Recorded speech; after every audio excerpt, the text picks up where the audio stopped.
what African American folktales can teach all of us about how to claim our power. I've been thinking a lot lately about an essay I read by Martin Luther King Jr. around MLK Day. It's about love, power, and purpose. He says, "Power, properly understood, is the ability to achieve purpose. It is a strength required to bring about social, political, and economic change. In this sense, power is not only desirable, but necessary in order to implement the demands of love and justice. One of the greatest problems of history is that the concepts of love and power are usually contrasted as polar opposites. Love is identified with the resignation of power, and power with the denial of love. What is needed is the realization that power without love is reckless and abusive, and that love without power is sentimental and anemic. Power at its best is love implementing the demands of justice. Justice at its best is love correcting everything that stands against love." We're seeing how around the world today, power has become increasingly concentrated in the hands of very few people, and how it is not always guided by love and handled wisely. And until very recently, I saw power as a bad thing. But Martin Luther King Jr. and other civil rights activists showed us how ordinary people, when we show up for one another, can use power in service of love and the collective good. Another work that shifted my perspective is Jane Austen Game Theorist by Michael Suk-Young Choi, a political science professor at UCLA. Choi talks about how game theory is often seen as a tool that powerful individuals and corporations use to amass even more power.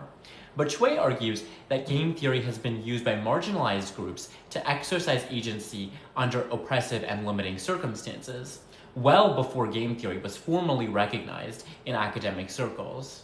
Before discussing Jane Austen's novels and the ways that women use what he calls folk game theory to exercise agency at a time when women had far fewer rights, he first examines African American folklore and historical accounts to demonstrate how African American enslaved people used game theory to exercise power in conditions in which nearly all their autonomy was stripped away from them. These African American folktales and true historical accounts can remind us also how pride and prejudice, pun intended, can blind us to the agency of those who seemingly possess less power than we do. Let's start with a true story first, Malletus. The Malletus tale is a true story from the slave narrative collection of the Federal Writers Project.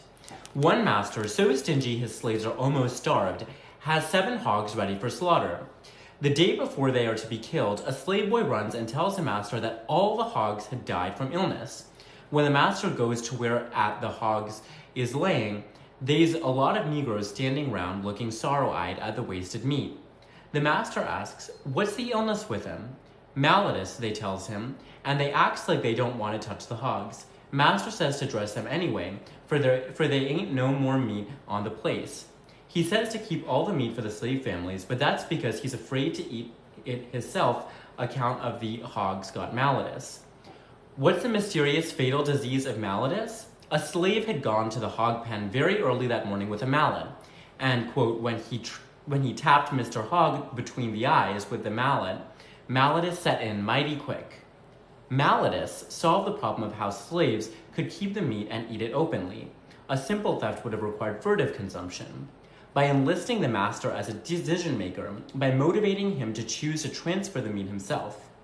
Had he thought the slaves strategic, the master would have at least considered the possibility the slaves were lying, but he did not. For the master, the caste distinction between healthy and diseased, between white and Negro, was overwhelming. Choi delves into some of the oldest and most classic African-American folktales, like Brer Rabbit, but he also focuses on one that might be less universally known, the story of Flossie and the Fox, a take on Little Red Riding Hood. Flossie Finley, a little girl, is asked by her mother to deliver a basket of eggs to Miss Viola's place.